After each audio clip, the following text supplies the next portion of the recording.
신누리님 번역 일본 괴담 거울 속의 나나. 제가 어릴 적 저는 혼자 있을 때가 많은 아이였습니다. 고향은 시골의 오래된 집으로 주위에는 또래인 아이들이 아무도 없었습니다. 동생이 한 명 있었지만 아직 어려서 함께 놀지 못했습니다. 부모님도 할아버지도 동생이 태어난 후로는 예전만큼 나를 귀여워해주지 않아서 조금 쓸쓸했습니다. 그 무렵 나는 혼자 놀면서 하루하루를 보내고 있었습니다. 오래된 그 시골집에는 작은 방이 잔뜩 있었습니다. 그 중에서 남서쪽에는 창고가 있어서 오래된 가구나 잡동사니들을 모아두었습니다. 창고에서 잡동사니들을 장난감 대신 가지고 노는 것이 당시의 제 즐거움이었습니다. 그 거울을 발견한 것이 그때였는지 확실하지 않습니다. 손거울이었는데 제가 발견했을 땐 테두리도 손잡이도 없는 둥근 거울이었습니다. 꽤 낡았지만 녹이 슬거나 흐려지거나 하지 않고 깨끗하게 비추었습니다. 그리고 이것도 언제인지 잘 기억이 나지 않습니다만 어느 날 그 거울을 보니 제 등 뒤에 낯선 여자애가 비쳤습니다.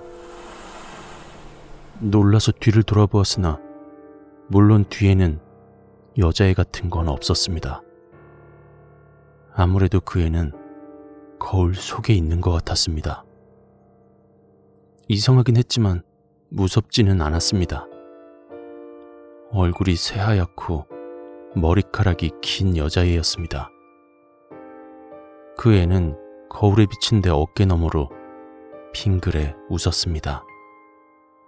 안녕? 마침내 우리는 이야기를 나누게 되었습니다. 저는 그녀를 나나라고 불렀습니다. 부모님은 창고에 있는 거울을 향해 뭔가 중얼거리는 저를 보곤 기분 나쁘게 생각하셨지만 거울을 빼앗진 않으셨습니다. 게다가 어른들에게는 나나가 보이지 않는 듯 했습니다. 어느 날 저는 나나에게 말했습니다. 함께 놀 친구가 없어서 외로워.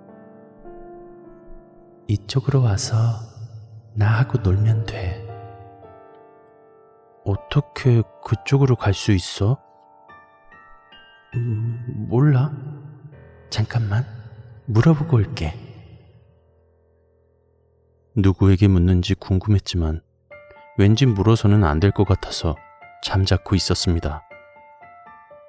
그로부터 며칠이 지난 어느 날 나나가 기쁜 듯이 말했습니다.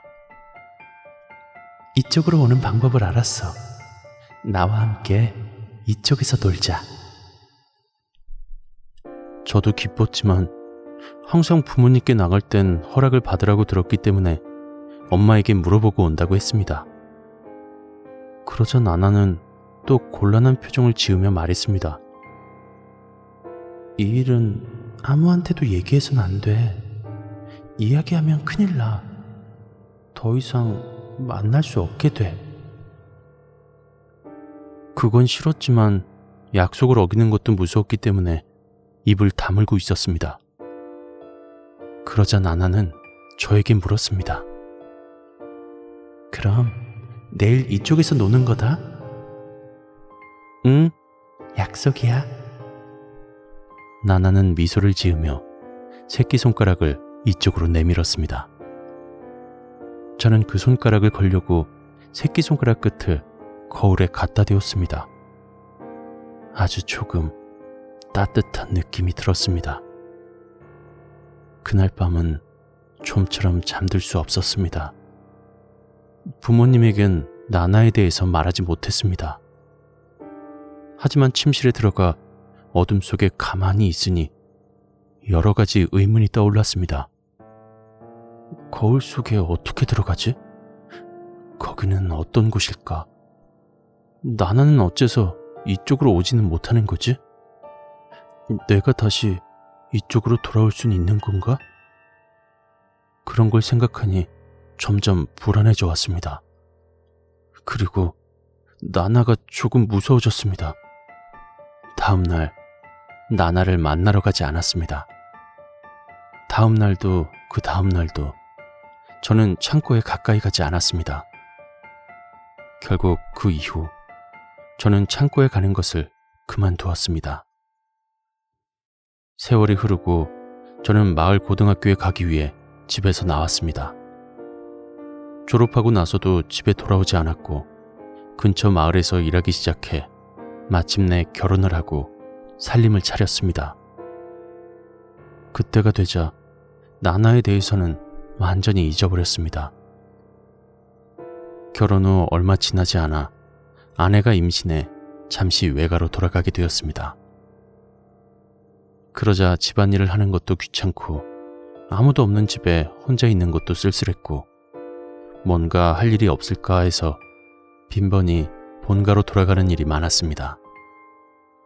그날도 본가에서 저녁을 먹고 그대로 잠들었습니다. 그러다 밤중에 깨서 화장실에 갔습니다. 세면대에서 손을 씻고 무심코 거울을 보게 되었습니다. 복도 중간에 칸막이가 열려 있어서 그 너머의 어둠 속에서 창고가 어렴풋이 보였습니다. 의아했습니다. 화장실에 갈 때는 그 칸막이가 닫혀 있는 것을 보았기 때문입니다. 돌아보니 역시 칸막이는 닫혀 있습니다. 하지만 한 번 더 거울을 보니 칸막이는 열려 있어서 창고의 새하얀 문이 어둠 속에서 떠오른 것처럼 보였습니다. 온몸에 있는 털이 곤두섰습니다. 그때 그 문이 조금 열린 것 같았습니다. 그 순간 저는 잊고 있던 나나에 대해서 떠올렸습니다. 위험하다고 생각했지만 거울에선 눈을 뗄 수가 없었습니다. 역시 문은 움직이고 있습니다. 한 번 더 뒤를 돌아보아도 복도의 칸막이는 닫힌 채였습니다. 거울 속에서는 창고의 문이 이미 반쯤 열려 있었습니다. 열린 문 너머로 창고 안쪽의 어둠 속에서 하얀 것이 떠올랐습니다. 지금까지 느껴보지 못한 공포를 느끼며 저는 그 하얀 것을 주시했습니다. 그건 그리운 소녀의 미소였습니다. 거기서 제 기억은 끊겼습니다. 정신이 들고 보니 저는 제 방 침대에 이불 속에 있었습니다. 기분 나쁜 꿈을 꾸었다고 생각한 저는 본가에 있는 것이 왠지 싫어져 휴일이었는데도 바로 집으로 돌아가기로 했습니다. 제가 사는 맨션은 주민용인 반지하에 개설된 주차장이 있습니다. 낮에도 어두운 주차 공간에 차를 세운 뒤 마지막에 백미러를 보았습니다. 그러자 제 바로 뒤에 나나의 얼굴이 있었습니다. 놀라서 뒤를 돌아보았지만 뒷좌석에는 아무도 없었습니다. 백미러를 다시 보니 나나는 아직 거기에 있었습니다. 거울 속에서 계속 이쪽을 보고 있었습니다. 피부가 하얗고 긴 머리카락을 양쪽으로 묶은 나나는 예전과 전혀 변하지 않았습니다. 너무 무서워서 시선을 돌리지도 못한 채 떨면서 그 얼굴을 바라보고 있으니 마침내 나나가 빙그레 웃었습니다. 안녕? 어째서 그때 오지 않은 거야? 난 계속 기다리고 있었는데.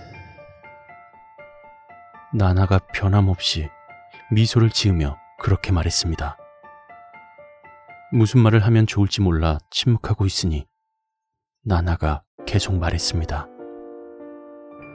자, 나하고 지금 이쪽에서 놀자.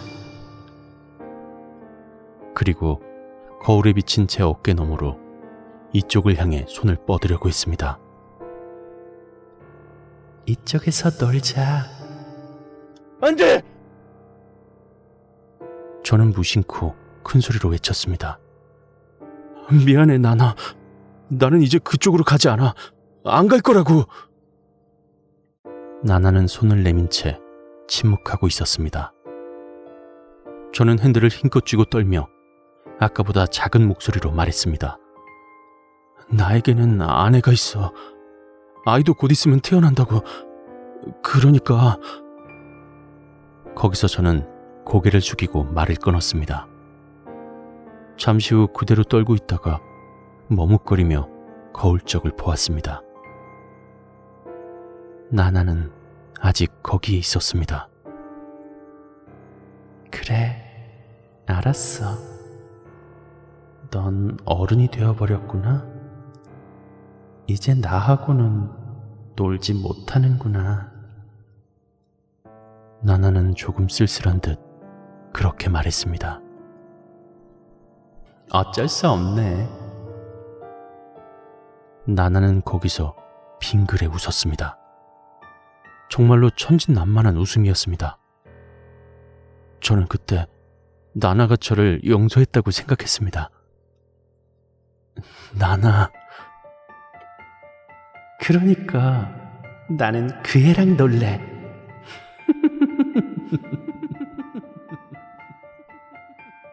제가 그 말을 이해하기도 전에 나나는 사라져버렸습니다. 그 후로 나나는 두 번 다시 내 앞에 나타나지 않았습니다. 이틀 후 아내가 유산했습니다. 그리고 지금까지도 우리는 아이를 가지지 못하고 있습니다.